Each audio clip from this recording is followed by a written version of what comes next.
tema de esta última instrucción de la Universidad de Verano es más o menos la actualidad sobre la familia y en particular este texto de Amoris Laetitia, pero más bien que estudiar el texto mismo, quería ver todos los principios que han detrás de esto y más que todos los detalles que puede ocurrir entre obispos, cardenales, papas y todo eso. Vamos a ver estos principios y un poco la cronología de los acontecimientos. Ya sé que el texto es interesante, por lo menos por este aspecto, es un poco como un libro de espionaje, de saber, ver que detrás hay como toda una idea que se está poniendo en la familia, en la iglesia, sobre el tema de la familia, y es bastante interesante. Y creo que se puede resumir que este texto Amoris Laetitia es poco el condensado de lo que se podría ser un Concilio Vaticano II en la familia. Es un poco el espíritu que tenemos. La manera de accionar del Vaticano, de los obispos, cardenales, influencias de unos y otros, el texto mismo con las ideas que están incluidos. Es interesante ver que casi es comparable a lo que ocurrió durante el Concilio Vaticano II, con ideas de los obispos alemanes, americanos, franceses o los tradicionalistas que querían conservar la fe. Una lucha interna que es interesante de ver. En la actualidad no tengo muchas noticias en detalle, las últimas tampoco he tenido el tiempo de mirar, pero se ve que hay papa contra cardenales, cardenales en lucha entre ellos, obispos contra sacerdotes que se disputan todo eso, y sería ya un poco lo que decía la Virgen María en unas apariciones en la Saleta en particular, de lucha interna en la iglesia, y creo que este tema de la familia lo manifiesta. Lo decía la hermana Lucía sobre Fátima, diciendo que el último ataque en contra de la iglesia será sobre la familia. Creo que podemos por lo menos ver concretamente esta lucha, aunque no conocemos todo, pero lo que conocemos es suficiente para ver que hay toda una revolución que se pone en marcha, pero no conocemos todos los detalles, que son, en mi opinión, mucho peor que lo que podemos ver en las noticias oficiales. El texto de Amoris Laetitia entonces es un texto largo, creo que hay 260 páginas, entonces no es un documento muy fácil leer y por lo menos hace falta un poco de tiempo. Creo también que es un aspecto de la revolución, es que lo que es claro se dice claramente, lo que quiere esconder algo lo pone en medio de todo una nube que permite introducir principios malos. Creo que este texto tiene un poco de esto, con tantas palabras, unas buenas, otras malas, unos más o menos buenas. Se introducen muchos principios nuevos que son fatales para la familia y la sociedad. Va en contra, está como atacando por dentro los principios del sacramento del matrimonio, y es muy peligroso. Es un poco lo que tenemos en el Concilio Vaticano II, unos principios como ecumenismo, libertad religiosa y colegialidad en particular, que están en medio de textos que han discutido, que estaba elaborado con el tiempo, y al final dicen cosas, a veces parecen católicos, pero en la práctica es la puerta abierta a reformas y cosas que van exactamente en sentido contrario a la fe católica. Encontramos lo mismo en Amoris Laetitia. Entonces, en Amoris Laetitia dicen 300 párrafos y que toca cuestiones varias sobre el matrimonio, la familia, y el famoso capítulo 8 no hay únicamente este capítulo, pero en particular este capítulo que trata de lo que escuchamos todavía sobre la comunión a los divorciados que vuelven a casar, el problema de la homosexualidad, pero que es otra parte, pero que está que se puede juntar en esta parte. Entonces hay un poco todo, y la parte que es más espiritual o más católica, si puede ser, tiene como intención de permitir que aceptemos las reformas.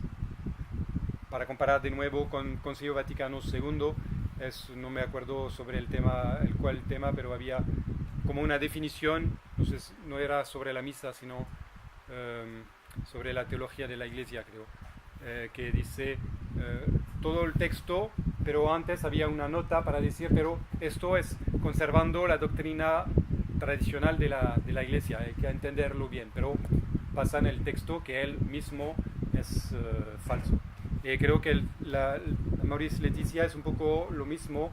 Hay cosas y sí, el matrimonio está bien, conservamos lo que es como antes, pero hay que adaptarse al mundo y introducen las cosas nuevas de esta manera.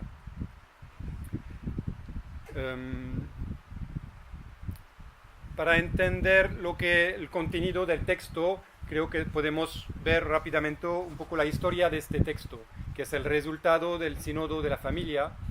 Pero este sínodo, si vemos un poco la cronología, está como preparado por lo menos un año antes, por supuesto más, pero por lo menos oficialmente un año antes, y que los temas que vamos a encontrar hoy en día con este texto y que escuchamos todavía con problemas que hay en Estados Unidos y todo eso, son los mismos.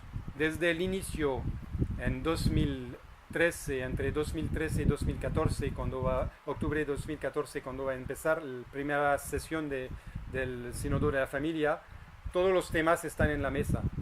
Lo único es que todo está como preparado mediáticamente para preparar las mentalidades. Un poco como se dice en la Revolución, poner, ¿cómo se llama? La grenouille, ¿cómo? La grenouille, la rana en el agua, y subimos la temperatura poco a poco. Todo el ambiente mediático de antes del sínodo es esto: poner las mentalidades en el baño de agua y poco a poco subir la temperatura, de tal manera que al momento del sínodo les parece normal que tratamos del tema. Por ejemplo, justamente la homosexualidad, San Pablo dice que es temas que normalmente entre católicos no se trata. Y ahora estamos en el punto que en el sínodo se trata oficialmente de parte del Papa del matrimonio casi de homosexuales, y ver cómo podemos darles la comunión, los sacramentos, como si no había pecados. Entonces hay toda esta evolución que es interesante. Para resumir, tengo aquí. Entonces, el Papa Francisco quería empezar, declaró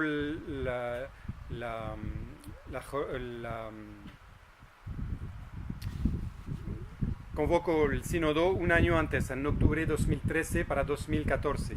Pero antes, ya en julio, cuando volvió de Brasil, de la Jornada de la Juventud, había esta famosa palabra: si una persona es homosexual y busca a Dios de buena voluntad, ¿quién soy yo para juzgarla? Introdujo ya el tema.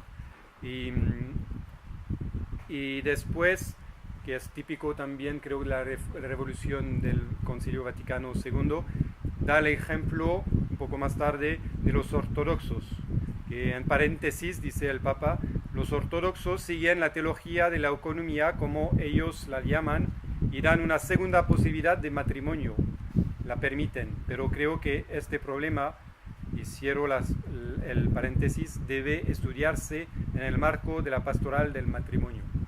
Creo que esta idea de copiar los ortodoxos, la liturgia oriental, hay algo que encontramos con Pablo VI y en particular Juan XXIII sobre la liturgia. Quieren introducir cosas de Oriente, es como el caballo de Troya para introducir otras reformas y es una...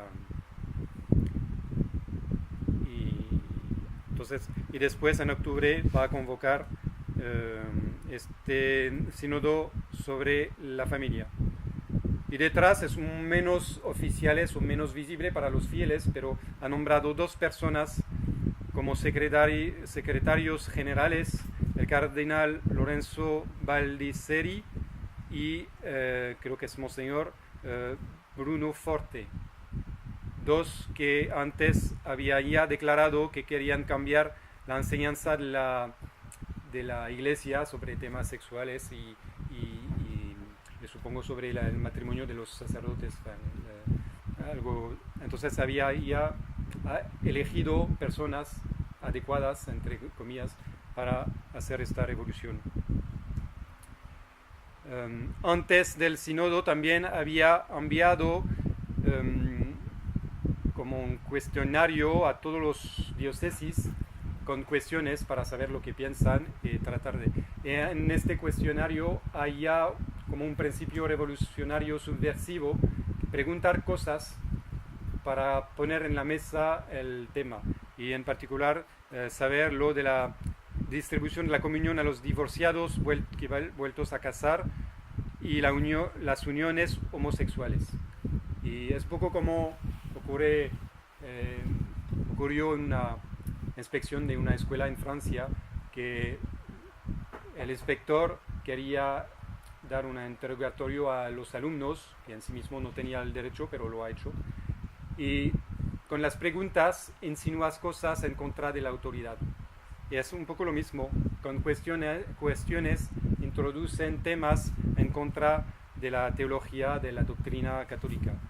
Para poner esto, distribución de la comunión a los divorciados vueltos a casar y uniones homosexuales, en la teología está arreglado desde mucho tiempo, en el tiempo de nuestro Señor ya estaba claro que hay pecados y entonces no pueden recibir los sacramentos si no hacen penitencia.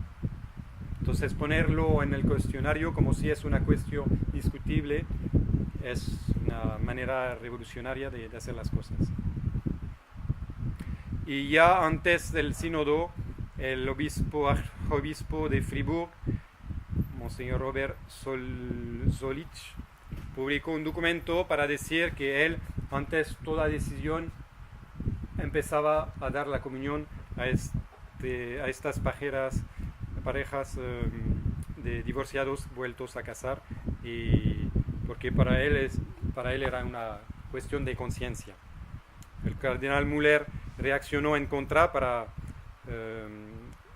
explicar que no es católico esto, y inmediatamente está neutralizado por la intervención del cardenal Marx y el cardenal Rodríguez Madariaga, que han puesto, en cuanto forman parte del Consejo de los 8 alrededor del Papa, han puesto como su derecho de veto en contra de este texto de cardenal Müller para impedir que publica una condenación de cualquier cosa sobre el tema.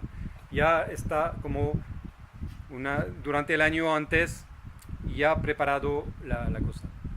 Pero la guerra, podemos decir, empezó con el discurso del cardenal Casper en febrero 2014. En febrero 2014 hay un famoso discurso del cardenal Casper, que oficialmente discurso que, como todo consistorio, tenía que quedarse secreto, que no sabemos realmente por qué, sino con intención de las autoridades, se publicó oficialmente, y que ponía muy inteligentemente cosas en dudas y poner en la mesa todo el tema que van a discutir en el sínodo. Sí, en 21 de febrero de 2014 los cardenales se reunieron en consistorio en Roma El Papa les pedía un debate sobre la familia y ofreció al cardenal Casper la locución de apertura.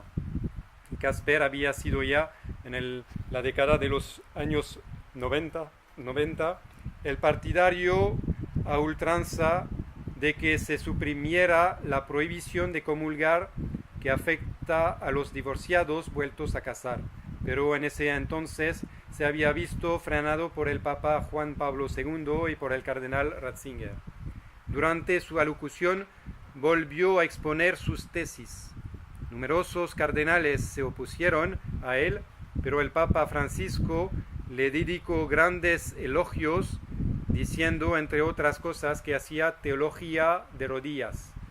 Casper, después de esto, confirmó que había elaborado estas propuestas con el acuerdo del Papa. Entonces está de manera intencional.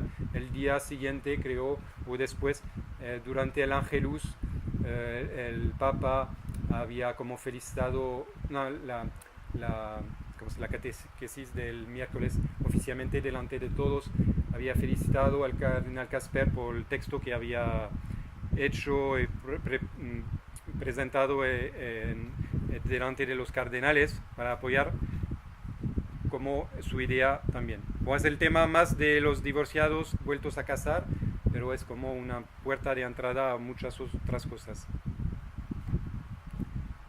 Y entonces Casper se arrojó el privilegio de romper el silencio sobre lo tratado en el consistorio, publicando su discurso en el periódico italiano Il Folio, a fin de contrarrestar el impacto de las propuestas de Casper. La Congregación para la Doctrina de la Fe programó la publicación en el Observatorio Romano de una intervención en sentido contrario, redactada por el cardenal de primera línea, pero el Papa finalmente prohibió la publicación de este texto. Querían hacer una reacción, pero está bloqueado por la autoridad. Por eso, días antes del sínodo, y para neutralizar las declaraciones del cardenal Casper, 5 cardenales publicaron en un libro sus intervenciones precedentes. Casper deploró con amplia aprobación de los medios la publicación de este libro, al que presentó con una afrenta dirigida al Papa. Esta reacción, entonces, tengo los nombres de los cardenales, que son el cardenal Brandmüller, y había el cardenal Burke, Caffarra, Velasio de Paolis y el cardenal Müller, que normalmente el cardenal Müller, antes de ser prefecto de la Congregación de la Doctrina de la Fe, era muy modernista en Alemania, atacó entonces la fraternidad en Zeishofen para impedir las ordenaciones, pero en este caso se juntó a estos cardenales para oponerse, compensar un poco la actitud del cardenal Casper. Se veía un poquito oficialmente esta distinción, esta guerra que existe durante el sínodo entre ellos.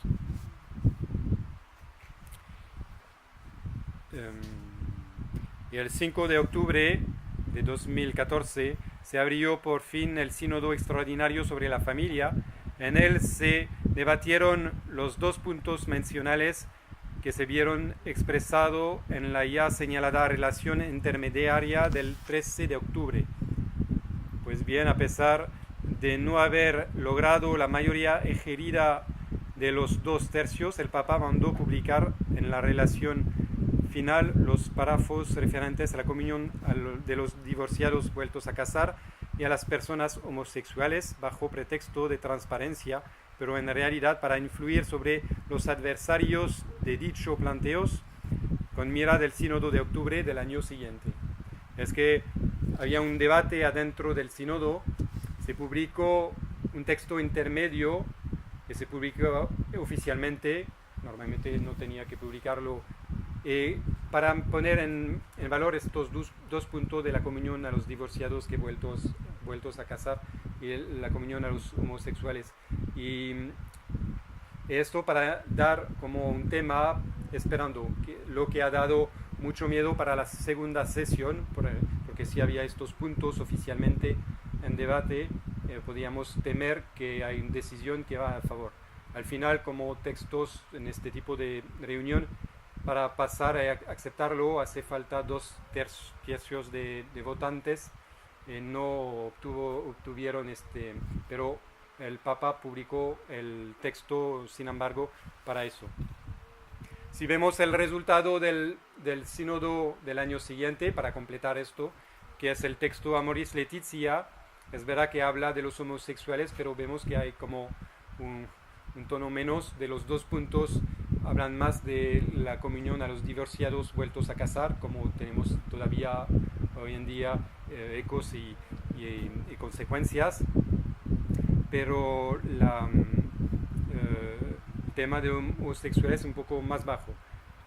Como si de un lado no habían obtenido exactamente todo lo que querían, pero por lo menos habían obtenido lo para los divorciados, y para homosexuales por lo menos poner el tema sobre la mesa. Si no tenemos decisiones todavía, por lo menos se prepara para el futuro. Entonces creo que no es terminado el tema. Creo que todo el problema que escuchamos con cardenales en Irlanda, Estados Unidos y todo por problemas morales, creo que tiene esta finalidad de de ir un poco más adelante sobre este tema de la homosexualidad. Indirectamente es poner mediáticamente el tema y tratar de eso, y al final van a decir, ven que el problema es esto, que hay que hacer algo con la homosexualidad y dar la posibilidad a los sacerdotes de casarse. Más o menos creo que es la finalidad que quieren en la circunstancia. De tal manera que yo comparo, como siempre en la revolución, es que un poco pirómano, personas que ponen el fuego. Entonces el fuego derrame en toda la zona. Lo único que hacen ellos con sínodos y todo es controlar un poco el fuego para orientar y destruir en un sentido. Entonces puede ser que poniendo el fuego ha funcionado bien sobre el tema de divorciados que vueltos a casar. Sobre el tema homosexual el fuego tiene un poco más dificultad a extenderse, pero es un tema en cuestión de día o de tiempo más que todo eso. Entonces, una visión general de toda la historia antes, se ve que al final todos los temas que tenemos desde 2013 es lo mismo, hasta 2018 hoy, lo mismo. Homosexualidad, divorciado vuelto a casar, el matrimonio de los sacerdotes y todo eso es un poco...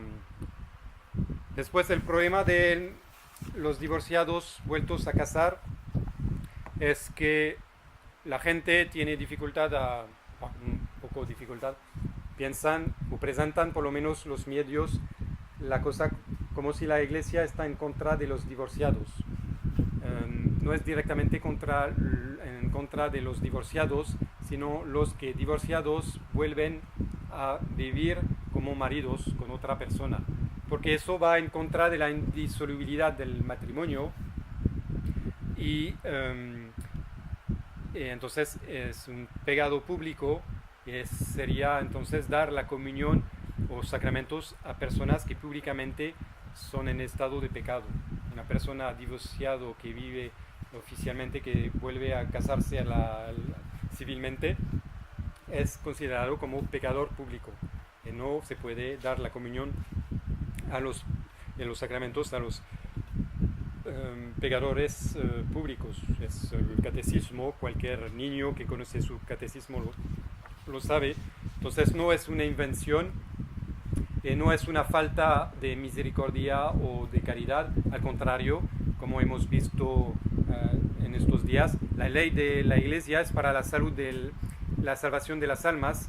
Entonces son normas para conducir las almas a la conversión y al arrepentir, a la penitencia, ayudar. Es un poco como el niño que está cerca de la cocina, hay el fuego, se dice, cuidado, es caliente, entonces no toca, sino va a quemar quite la mano. Y la madre, en lugar de dejar su niño tocar la cocina, va de manera autoritaria, va a quitar la mano si se acerca demasiado. Es como, no es autoridad, no es dictadura, es para el bien del niño, para que no se queme y que no hay peligros o accidentes, cosas graves. La ley de la iglesia tiene esta misma intención. Si no se da sacramentos de comunión, es para manifestar concretamente que el alma está en estado de pecado y tiene que corregirse. Entonces no se puede dar la comunión. ¿Cuál es el problema detrás? Es un problema más o menos es de algo objetivo, se convierte a algo de subjetivo. En lugar de tener una ley objetiva que enseña, cada uno tiene que seguir la ley de su conciencia. Yo pienso que está bien, entonces puedo hacerlo. Y en lugar de es verdad que no podemos actuar en contra de nuestra conciencia, pero eso supone que tenemos una conciencia correctamente formada. Entonces sabemos que esto está bien o está mal. Entonces mi conciencia me dice, esto no está bien, entonces no lo hago, está bien, entonces lo hago. Entonces en este sentido tengo que seguir mi conciencia. Pero si esta conciencia es deformada, el problema es que podemos considerar que lo que es malo está bien, entonces voy a hacerlo o quiero hacerlo.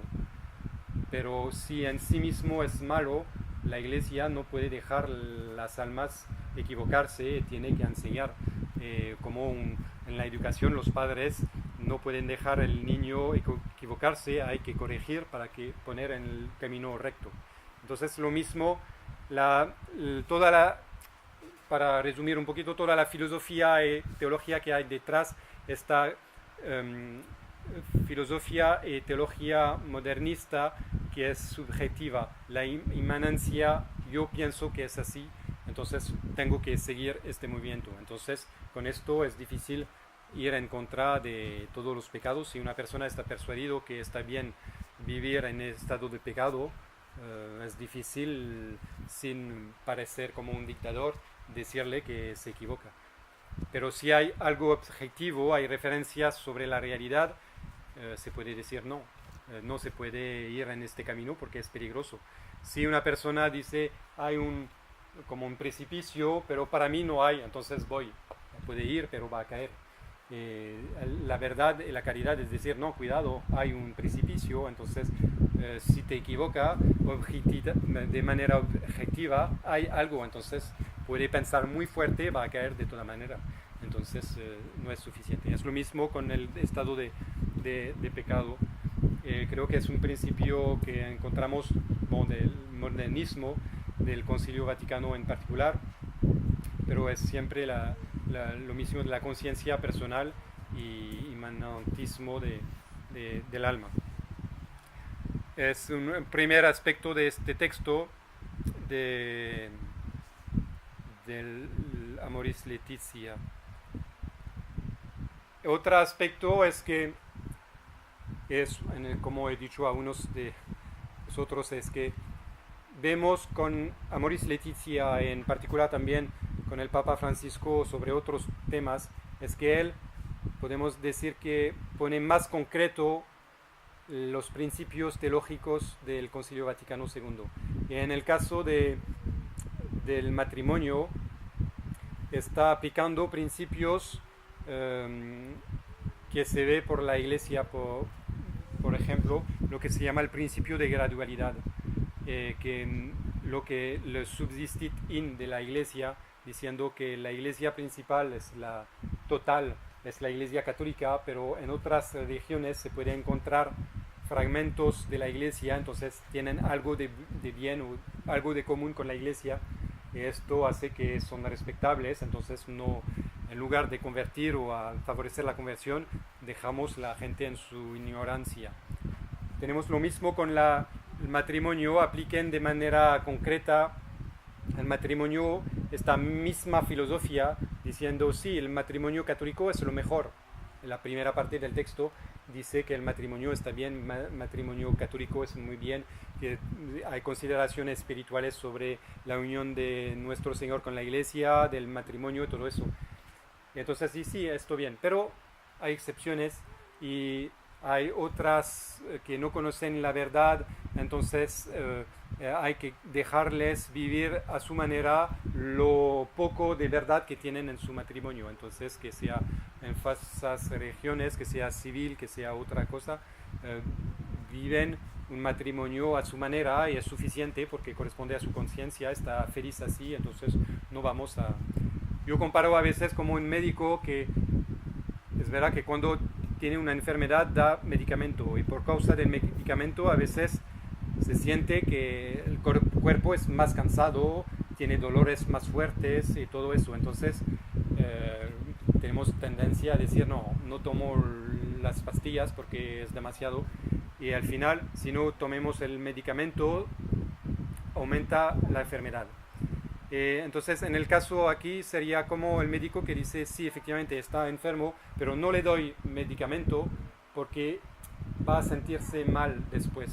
Entonces, pero va a dejar entonces la enfermedad, va a morir el paciente, el médico no ha cumplido su deber de curar la persona. El sacerdote con el alma, el papa en particular, con las almas, tiene que dar el remedio. Hay un problema con divorciados que vuelven a casarse, hay un problema de sociedad, hay un problema morales, todo eso, pero en lugar de aceptar esto, hay que organizar las cosas para que la gente vuelve a la verdad y se convierten y es no aceptar la situación, sino cambiar la situación y tomar medidas que permite que se casen correctamente para evitar que hay mucho más divorciados más que antes. Es todo un conjunto. La importancia también de lo que hemos dicho de la sociedad que tiene que ser cristiana, favorecer el matrimonio cristiano para ayudar esto. Creo que he dicho varias veces que el problema de la crisis actual es que no solo la sociedad no sigue principios de verdad, no se funde sobre Es que el problema es que la iglesia misma, que tendría que dar límites y orientaciones, tampoco sigue la verdad. Entonces la gente está perdida y cada uno va en su lugar. Y es verdad que es mucho más difícil después cuando uno tiene costumbres malas de volver. Es como el niño cuando está pequeño, arreglamos las cosas para evitar que tome malas costumbres en el futuro.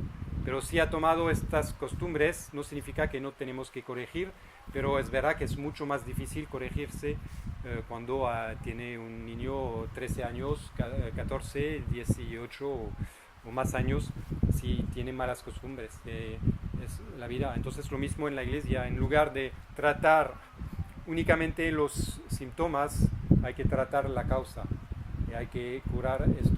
Y creo que es un problema un poco filosófico al inicio, pero en la sociedad como en la iglesia hay un problema de relación entre causa y efecto. La gente no hace la causa y el efecto, la relación. Entonces ven únicamente los efectos, juzgan únicamente sobre los efectos, pero no ven que hay una causa. Si cierran el grifo, no tendrá... por ejemplo, si hay un fuego de gas, en lugar de atacar el fuego, vamos a cortar el gas. Eso la gente no hace hay otro tema, pero hay una causa de esto, el caso de decirlo, que es todos los principios mediáticos y ordenadores, porque tenemos la costumbre, como Google, por ejemplo, se pone la pregunta, se tiene inmediatamente la respuesta, pero no tenemos entre los dos todo el razonamiento. Me acuerdo de un profesor de matemática que no estaba de acuerdo por hacer ejercicios directamente sobre el ordenador, con programas de matemáticas, diciendo así. Muchos decían sí, genial porque automáticamente se corrige el niño y no puede hacer errores porque ve inmediatamente que... Pero sí, es verdad, pero el problema es que no es tan capaz de reflexionar sobre el tema. Entonces saben que dos más 2 igual 4, pero no saben por qué. No ven la relación entre los dos. Como es un ejemplo. Y creo que en la vida espiritual, en la vida de la iglesia hoy en día es lo mismo. Este tema de Amoris Laetitia es también este problema. Hay un problema con divorciados que vuelvan a casar, problemas morales en la sociedad, problemas con la castidad de los sacerdotes, el problema de matrimonios, hay problema, pero ¿cuál es la causa? Nunca preguntan cuál es la causa. Si saben cuál es la causa, es más fácil curar, porque como es el grifo del gas que cortar, hay que cortar una cosa y tiene consecuencias sobre muchas cosas. Y hoy en día tratamos todos los síntomas sin cortar con el mal inicial. Es un poco también todo que se ve con los conservadores que vemos hoy en día sobre el tema del Concilio Vaticano II. Es bien de decir que hay consecuencias malas del Concilio Vaticano II, pero la fraternidad dice, el problema no es únicamente las consecuencias. ¿Cuál es el motivo por qué hay esto? Es que hay causas que están dentro del concilio y antes con el modernismo. Entonces hay que tratar aquí las cosas y naturalmente volveremos a la doctrina correcta, a la liturgia correcta y todo eso. Es un poco lo mismo que tenemos con Amoris Laetitia, que tenemos. Entonces, dos aspectos, la filosofía subjetiva y esta moralidad de principio de gradualidad que hace que una persona que está en el pecado está visto como una evolución que va en el camino de la santificación. Entonces, aceptamos su situación sin decir nada, sin ayudarle a salir de su situación, porque por él, en su conciencia, está bien y es una etapa para convertirse. Pero eso es falso, porque justamente para convertir a alguien hay que sacar del pecado. Toda la confesión es esto, es confesarse, ver dónde está el mal para rechazar el mal y convertirse.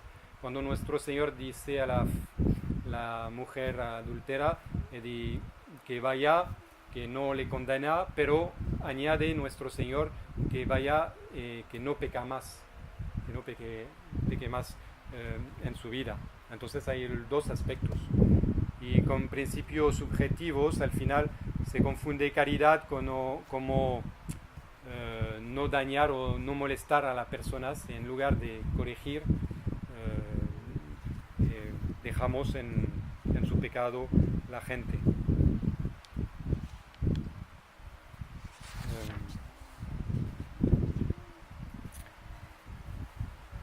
Creo que sobre el texto es un poco todo lo principal, para evitarles de leer 230 o y pico, no sé cómo decir,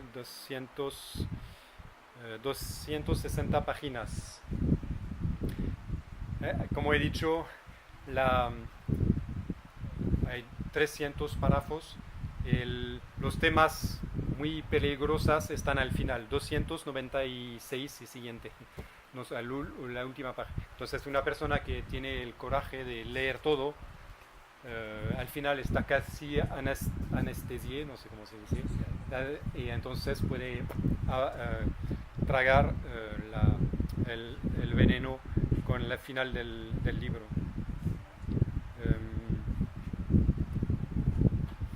Bueno, por supuesto después había reacciones, rápidamente había creo 4 o 5 periodistas que ya empezaron un texto. Después había un estudio, no me acuerdo el número, creo que es como 30 sacerdotes o religiosos, personas universitarias que firmaron un texto que después se convirtió como la corrección filial al Papa que firmó la hermandad el año pasado, si no me equivoco. Y esto, creo que como hemos dicho, el Papa toca principios del modernista, pero en concreto. Para la gente puede ser que este tema del matrimonio es más visible, más concretos, porque viven en el estado matrimonial, saben esto, o viven, entonces ven inmediatamente que hay una contradicción entre lo que dice la Iglesia hoy con estos textos y lo que decía desde siempre la Iglesia. Los periodistas lo miran inmediatamente y dirán, sí, está bien, porque el Papa ha hablado de este tema, ha dicho que sí, que se puede utilizar anticonceptivos o no sé qué, juegan sobre eso. Ven inmediatamente que hay una contradicción. Y entonces para la gente es más concreto, pero en sí mismo son los mismos principios que había antes desde el Concilio Vaticano II. Más visible, antiguamente eras más al punto de vista teológico, entonces más en los libros, y hacía falta leer un poquito, estudiar los temas para ver, porque yo me acuerdo cuando hablábamos de temas sobre la libertad religiosa, ecumenismo, colegialidad, me acuerdo una persona que dice, sí, pero eso es disputas de curas, no me interesa. Para él no le interesa directamente la vida de todos los días con sus niños, la educación no le tocaba mucho directamente, no le parecía que no le tocaba. El caso del matrimonio, todo eso, todos tienen en la familia problemas matrimoniales, ven que en la familia hay divorciados, que hay personas con moralidad malas, ven que hay cosas, entonces ven concretamente.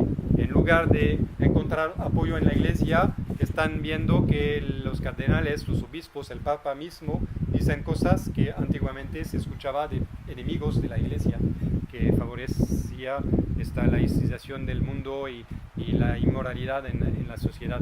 Entonces hay una contradicción que llama la atención y permite por lo menos... Y el Monseñor Ferrer entonces el año pasado firmó este texto de la corrección filialis al Papa y se explicó un poco sobre el tema para... Monseñor Ferrer a la época como superior general tiene esta idea que quería favorecer todo, que se puede apoyar la tradición, y cuando son otros obispos o otras personas que van en el mismo sentido, dejarles hacerlo para apoyar, para que se ve que no es únicamente la hermandad, la fraternidad que reacciona en contra de lo que es malo. Y con esto quería manifestar públicamente que quería apoyar este movimiento para reaccionar. Creo que es un motivo principal por lo cual firmó este texto, que explica también, es un poco largo, entonces puede leerlo, y es un poco complicado. El texto anterior era de los filósofos y teólogos, era más manifestar en el texto de Amoris Laetitia todo que era en contra de la doctrina, lo que era errores o herejías que se podía decir. Entonces era un poco más eso.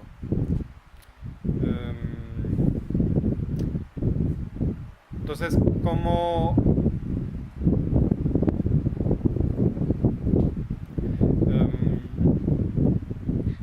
el problema entonces de este texto, como hemos dicho, es que son principios generales más o menos claros, y justamente por esta ambigüedad se puede abrir una puerta que permite después hacer un poco todo lo que queremos, como la comunión en la mano, que al inicio era una excepción, un permiso como marcado, pero en la práctica se aplicó como una regla general, universal. Es un poco lo mismo. Lo vemos que el Papa, cuando hay una interpretación del texto en el sentido católico, no dice nada, no apoya, no sé si condena, supongo que sí, pero no. Pero cuando hay en el otro sentido, como la Conferencia Episcopal de Argentina, que ha dado una interpretación del texto que va a favor de la comunión a los divorciados que van a casar, en este caso apoyan, y sí, es la interpretación buena. Y creo que hay otros casos, o creo que justamente hace poco el cardenal patriarca de Lisboa apoyó para ir en este sentido, si no me equivoco, es muy reciente, para ir en el sentido de los argentinos. El Papa dijo sí, está bien, hay que ir en esta dirección y está bien. Entonces, es la puerta abierta. En el principio no es muy claro, parece que son bastante clásicos, al mismo tiempo la puerta está abierta, pero en la práctica se generaliza la cosa. Y de hecho, vemos con los alemanes, con los argentinos, ahora supongo con Portugal, sin tardar, que aplican lo que querían. En la revolución que hemos visto, todo este principio como este hilo conductor, desde 2013 hasta hoy, hemos hablado de los divorciados que vuelven a casa, pero nunca han hablado de la familia y apoyado a las familias que viven cristianamente, apoyo para santificarse mejor y hacer frente a todos los problemas que pueden encontrar con la sociedad moderna. Pero eso sí lo han hecho de liberalizar la mentalidad. Entonces creo que es un procedimiento que se ve que es peligroso, que siempre obliga a hacer con prudencia hacer las cosas. Creo que hay que favorecer y apoyar las familias católicas, como hemos dicho esta mañana, la reunión de los fieles, que por lo menos en los prioratos, en las capillas, encuentran un mundo en el cual puede respirar correctamente, apoyarse, tener consejos, apoyos de los sacerdotes y otras familias. Y en este sentido es la importancia. Monseñor Lefebvre quería hacer prioratos para proteger el sacerdocio, proteger los sacerdotes, conservar la misa, la doctrina, pero que sea como una fuente en la cual los fieles pueden justamente encontrar los medios de santificarse en la sociedad. Con esto quería aprovechar la última charla para agradecer al padre Samuel, al padre Carlos, por haber organizado esta universidad de verano. Creo que era interesante la presencia regular de los fieles, lo manifestaba el interés que tenían. Pero como hemos dicho esta mañana, que tenemos que rezar a San Pío X para que da este ejemplo. Gracias para las familias para mantener la fe en la ley del matrimonio cristiano. Es una manera de reconquista y de conservar la cristiandad en la sociedad, y en un mundo actual que va a favor del laicismo y de la disolución de fuerza de la autoridad en los obispos, en los sacerdotes y en la sociedad, para mantener la verdad, por lo menos que ha encontrado como una reacción por este medio. Es un poco las armas que tienen, es su familia, es el ejemplo. Se ve inmediatamente la influencia que las buenas familias tienen sobre otras familias.